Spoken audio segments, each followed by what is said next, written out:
One of the other things I really think it's important to look at, you guys, is permissive parenting and family dynamics. As you may know, that I have my master's in counseling, psychology, and my bachelor's, and I have a specialization in marriage and family therapy. I also have a doctorate degree, but marriage and family therapy is where I did a huge specialization. So the part of looking at the family dynamics and the parenting style, as well as her relationship with Dom, was just really important to me. So a significant backdrop to this case is the role of parenting and family environment.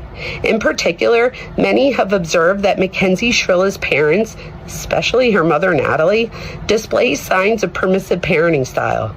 Permissive parents are known for being warm and loving, but they have few rules and expectations for their children. They tend to take more of a friend role than an authority figure, often allowing kids to make their own decisions, even beyond their maturity level, and seldom reinforcing consistent discipline. Children from permissive homes often have high self-esteem and feel loved, but they may struggle with self-regulation and boundaries, sometimes becoming impulsive, selfish, and lacking in self-discipline. In other words, without firm limits, a teen might never learn that no means no, or that there are consequences to their actions until the real world teaches them in harsh ways. How does this relate to McKenzie's situation? Well, first, consider the living arrangement. By 17, she was essentially cohabitating with her boyfriend.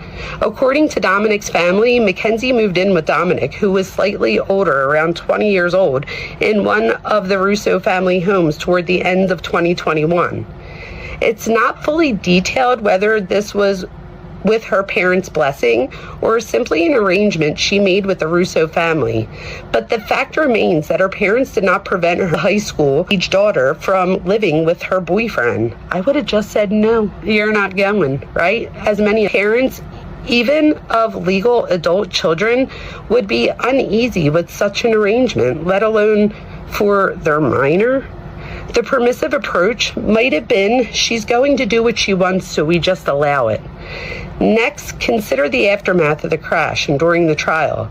Natalie Shrilla's behavior shows less than smart decision-making.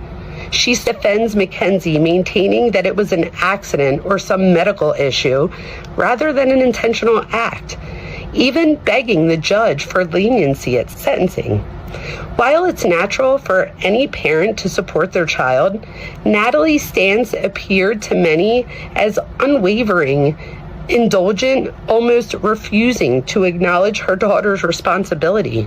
In a recorded jail phone call, Natalie can be heard comforting McKenzie and discussing to minimize the consequences rather than urging reflection or remorse. The mother prioritized her daughter's comfort.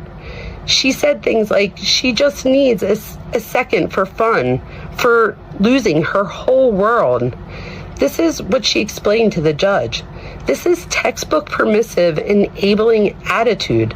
The focus was on alleviating McKenzie's distress, letting her have fun, rather than on the gravity of what happened.